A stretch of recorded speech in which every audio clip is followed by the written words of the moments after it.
appelle, s'il vous plaît, Cocoon Shield. Merci beaucoup d'être là.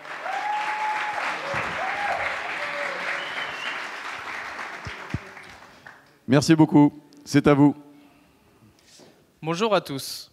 Comment pouvons-nous aujourd'hui assainir nos vignes en s'inspirant de la nature, alors que nous utilisons chaque année plus de 75 000 pesticides, dont 45 représentent les herbicides? Cette surutilisation des herbicides dans le domaine agricole, et en particulier dans les vignes, provoque des effets néfastes sur l'environnement et la santé humaine. Alors comment limiter la pousse des mauvaises herbes, celles qui vont être en concurrence avec la vigne, sans utiliser d'herbicides? On peut penser dans un premier temps à l'alternative du paillage naturel, mais en réalité cette solution n'est pas assez fiable dans le cas de la vigne car elle favorise le développement de maladies fongiques.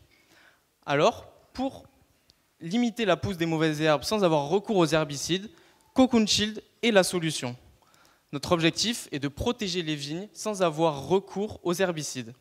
En observant la nature et de comment elle se protège, nous avons pu observer et sélectionner un modèle biologique, ici la chenille, qui lors de sa métamorphose en papillon va se protéger du milieu extérieur grâce à son cocon. La chenille nous a doublement inspirés, autant d'un point de vue macroscopique que microscopique. D'un point de vue macroscopique, la chenille, lors de sa métamorphose, va donc se protéger du milieu extérieur grâce à une protection physique, ici simplement le cocon. Et du point de vue microscopique, pour synthétiser ce cocon, la chenille va sécréter un liquide qui va solidifier.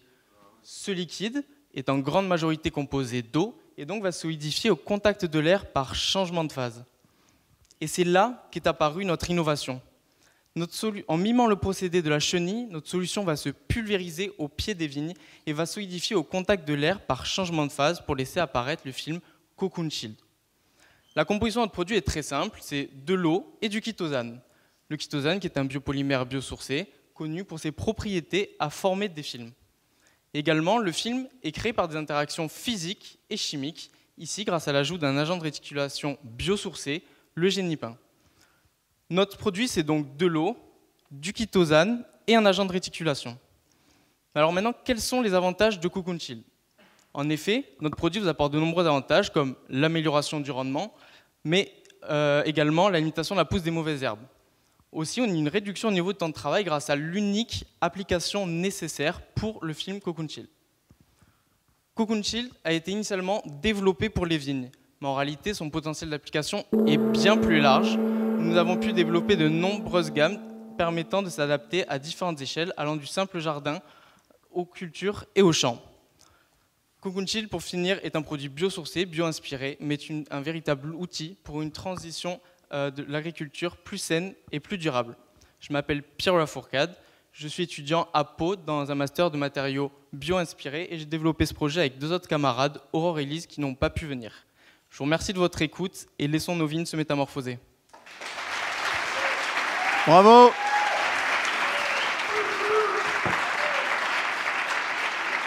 Bravo! Merci beaucoup. Salutations à l'UPPA, Laurent Billon. Bravo.